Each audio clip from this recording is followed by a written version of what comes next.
Today we're setting sail for Norway, a land where history and nature collide in the most spectacular way. The land of the midnight sun. Norway's like that kid in school who's good at everything. It's got mountains, glaciers, forests, and more coastline than you can imagine. We're talking about 385,000 square kilometers of pure natural awesomeness. Norway's got a party trick up its sleeve, the midnight sun. In summer, the sun doesn't set in the north. It's like nature's own all-night rave. And in winter? The northern lights take over, painting the sky in greens and purples. It's nature's light show, and trust me, it's way better than any disco ball. Fjords. Now, let's talk about Norway's claim to fame, fjords. These aren't just any old inlets. Imagine the Grand Canyon filled with water and you're getting close. The Fjord, known as the King of Fjords, stretches over 200 kilometers inland.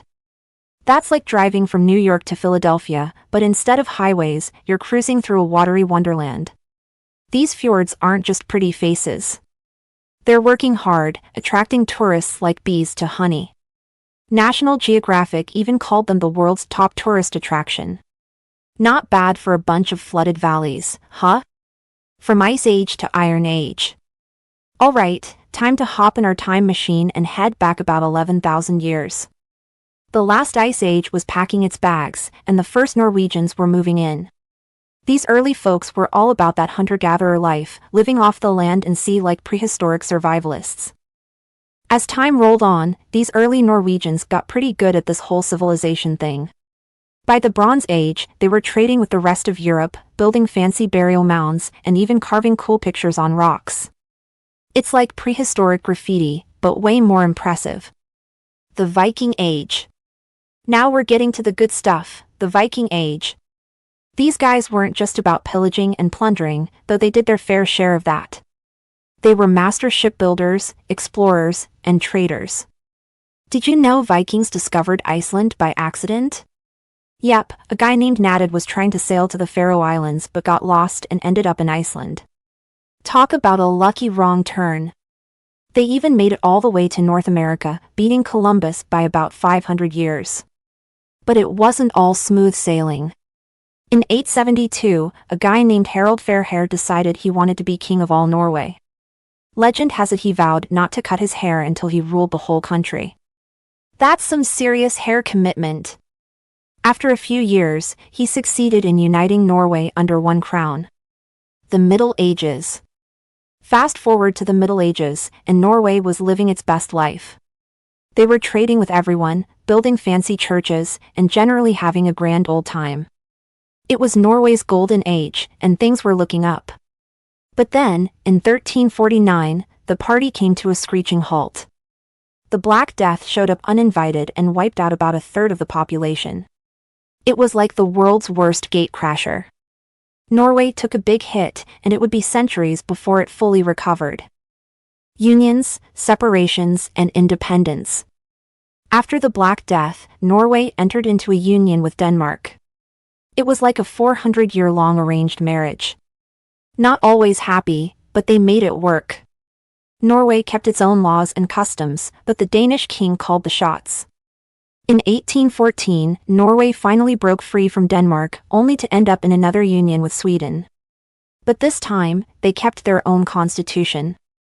It's like moving out of your parents' house but still coming home for dinner every night. Finally, in 1905, Norway said see ya to Sweden and became fully independent. They even got their own king, Håkon VII, imported straight from Denmark. Norway was finally standing on its own 2 feet. World War II. During World War II, Norway tried to stay neutral, but Nazi Germany had other plans. They invaded in 1940, catching Norway off guard. But the Norwegians didn't take this lying down. They fought back, both at home and abroad, joining forces with the Allies. One of the coolest stories from this time is the heavy water sabotage. Norwegian resistance fighters blew up a plant producing heavy water for the Nazi nuclear program. It's like a real-life action movie, but with more snow and fewer explosions. The oil boom. After the war, Norway bounced back in a big way.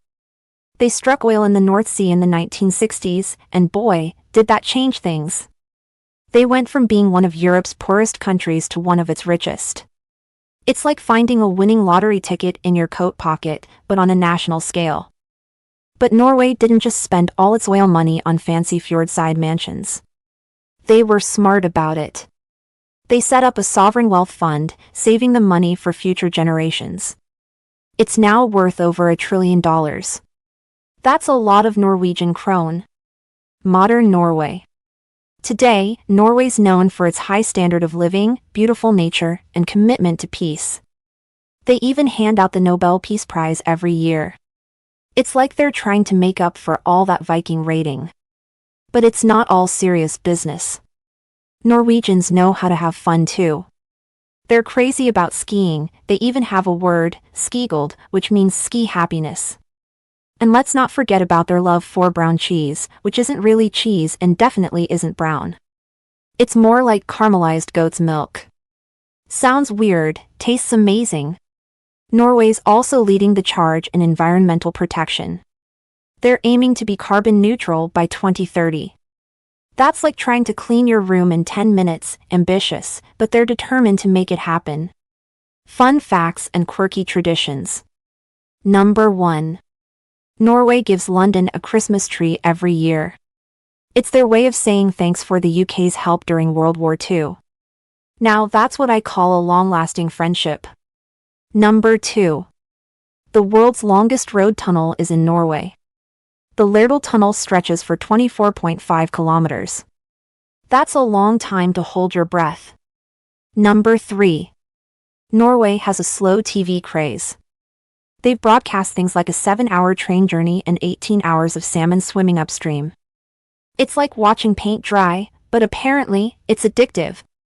Number 4. The Norwegian military has an official penguin. His name is Sir Nils Olav, and he lives in Edinburgh Zoo. He's been knighted and everything.